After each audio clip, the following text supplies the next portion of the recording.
kepada kita, termasuk hari ini Allah memberikan kesempatan kepada kita untuk dapat melaksanakan sholat zuhur secara berjamaah. Itu merupakan satu anugerah bagi kita yang telah menyempatkan diri untuk dapat beribadah sholat dengan ibadah di awal waktu. Jamaah sholat zuhur yang dimuliakan Allah, di dalam Quran surat Al-Ahzab, Quran surat yang ke-33 ayat yang 21, Allah Subhanahu wa taala berfirman, "Laqad kana lakum fi Rasulillahi uswatun hasanah liman kana yarjullaha wal yawmal akhir wa dzakarallaha katsiran." Sesungguhnya telah ada pada diri Rasulullah itu suri teladan yang baik bagimu, yaitu bagi orang-orang yang mengharap rahmat Allah dan kedatangan hari kiamat, dan dia banyak menyebut Allah. Jamaah sholat zuhur yang dimuliakan Allah,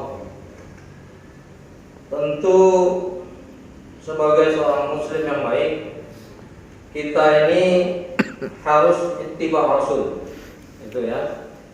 Jadi iman kepada Allah, kemudian diikuti, kita ittiba atau mengikuti apa-apa yang diajarkan oleh Rasulullah kepada kita. Jadi merupakan satu kekeliruan ya, kalau ada orang yang menyebarkan ya di sosial media ya, sengaja dengan retorikanya, kemudian dia menyampaikan seperti ini.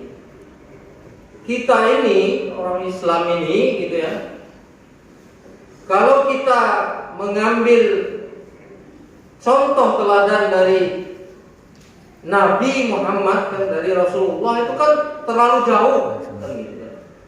Seperti itu. Jadi retorikanya itu seperti itu ya. Terlalu jauh kalau kita mengambil contoh teladan yang baik dari Rasulullah itu. Ngambil contoh teladan itu yang baik, itu yang dekat-dekat saja. Contohnya yang menarik kan ini jadi beban juga buat orang yang dijadikan contoh. Contohnya presiden kita Pak Jokowi misalnya. Ya. Kemudian yang kedua Ahok contohnya, kan gitu. Konotasinya jemaah yang dimuliakan Allah, yang dipersepsikan oleh orang awam itu adalah tidak ada yang salah, gitu kan, seperti itu. Ucapan itu konotasinya nggak ada yang salah, tidak salah sama sekali, gitu ya. Seakan-akan seperti itu. Bahwa kalau ngambil contoh teladan itu uswah, gitu. Contoh teladan yang baik itu ngambillah dari, jangan yang terlalu jauh. Kalau Rasulullah itu terlalu jauh, padahal Al-Quran memerintahkan. Jadi dalam surat Al-Ahzab ini kita harus mengambil contoh teladan dari Rasulullah SAW. Seberapa jauhnya pun kita dari beliau, karena hanya beliau yang maksum, yang terpelihara dari kesalahan dan kekeliruan, sebagaimana yang diperbuat oleh manusia biasa, apalagi oleh Pak Jokowi. Lebih parahnya lagi kalau kita menyandingkan, ya, mau menjadikan satu level Ahok dengan Rasulullah itu. Ahok mau kita jadikan teladan. Buat kita orang muslim juga tidak kurang pas kalau kita menjadikan dia sebagai sosok teladan kita, contoh yang baik buat kita. Dia bukan orang muslim, dia tidak beriman kepada Allah, ya. Maka tertolak buat kita pernyataan itu. Itu buat muslim rasional. Jadi kalau ada muslim yang irasional seperti itu, ya silahkan saja.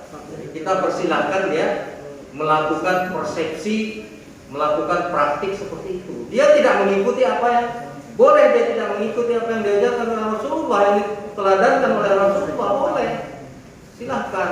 Tapi muslim yang baik pasti dia akan mengambil contoh teladan yang baik dari Rasulullah, bukan dari manusia biasa seperti kita, yang jelas-jelas mungkin banyak kesalahannya, banyak kekeliruannya, atau apalagi mungkin barangkali kita termasuk orang yang suka berbohong misalnya, tidak menepati janji. Rasulullah ada seperti itu, Rasulullah jauh daripada sifat-sifat yang demikian. Itu karenanya kenapa kita harus mengambil teladan dari Rasulullah SAW.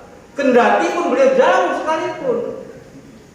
Bahkan hebatnya Rasulullah SAW adalah ketika kita meninggal dunia, maka di akhirat kelak kita akan mengharapkan syafaat dari beliau. Itu sebabnya kenapa kita juga harus mengikuti, harus ittiba kepada Rasulullah SAW. Jadi sebagai Muslim yang rasional, Muslim yang ilmiah, maka dia akan mengikuti semua apa yang diperintahkan oleh Rasulullah. Bahkan kalaupun itu tidak sesuai dengan hati nuraninya, dia akan tetap mengikuti sesuai dengan yang diajarkan oleh Rasulullah SAW. Jadi kalau ada orang-orang yang mengatakan seperti itu, kejauhan kalau Rasulullah itu terlalu jauh, kita ambil yang dekat-dekat saja. Contohnya presiden kita, misalnya Pak Jokowi misalnya. Apa presiden kita itu bebas dari kesalahan? Ya, bisa kita jadikan contoh teladan yang utama. Dalam hal-hal tertentu, oke, mungkin bisa ada yang baik. Jadi setiap di antara kita ini mesti kita punya sisi baik, sisi positif dan sisi negatifnya. Kita punya juga sisi kebaikan-kebaikan itu. Ya ada. Tapi untuk teladan yang baik, contoh yang sempurna yang harus kita ikuti, pedomannya adalah dari Rasulullah SAW. Oleh karena itu maka kita harus terus belajar. Hadis kita pelajari, Al-Quran kita pelajari. Kalau enggak, kita akan terbelakang, kita akan tertinggal dengan apa yang sudah diwariskan oleh Rasulullah kepada kita untuk kita pelajari. Kalau tidak, kita akan menjadi Muslim yang terbelakang, Muslim yang selalu ya berhadapan dengan dekadensi moral. Kalau kita lihat sekarang ini ya, situasinya.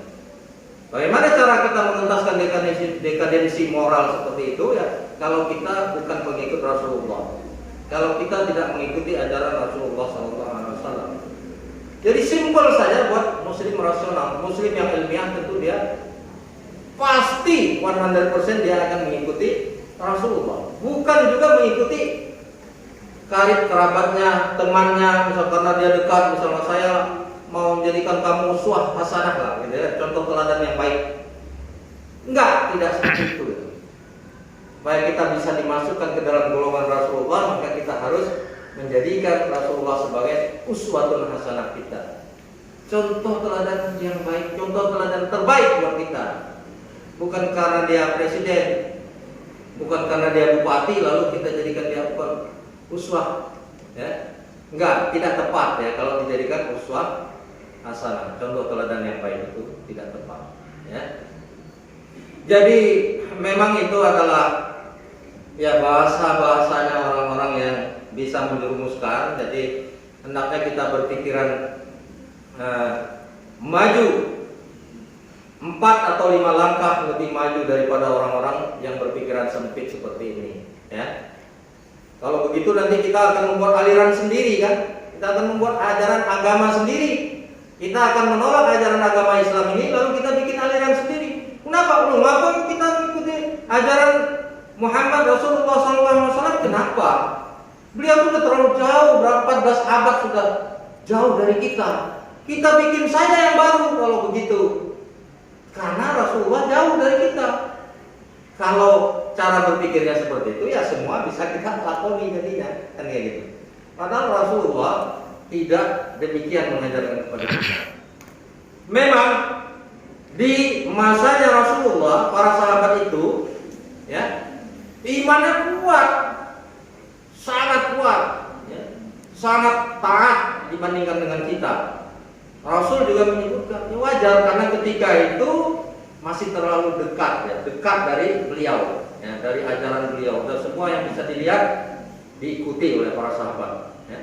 Yang dikerjakan oleh Rasulullah diikuti oleh para sahabat. Sedangkan kita memang sudah amat jauh, 14 abad, 1400 tahun lebih sudah kita ditinggalkan Rasulullah SAW.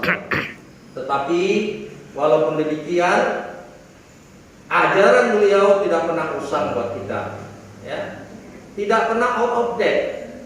Bahkan kita merasakan apa yang diajarkan Rasulullah selalu update ya, dari waktu ke waktu. Inilah ciri-ciri bahwa itu adalah ajaran kenabian, dan kenabian kemudian nabi atau rasul ini termasuk Rasulullah dan mengajarkan yang memang diturunkan oleh Allah kemudian diajarkan kepada kita sekalian, sehingga kita merasakan tidak pernah merasa tertinggal, tidak pernah kita sebagai orang Islam merasa terbelakang, bahkan kita merasa terus modern dan berkembang dalam suasana keislaman yang luar biasa.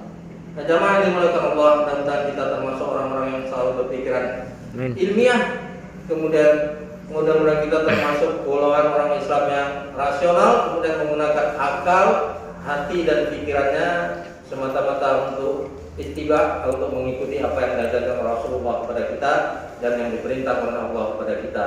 Demikian yang bisa saya sampaikan. Assalamualaikum warahmatullahi wabarakatuh.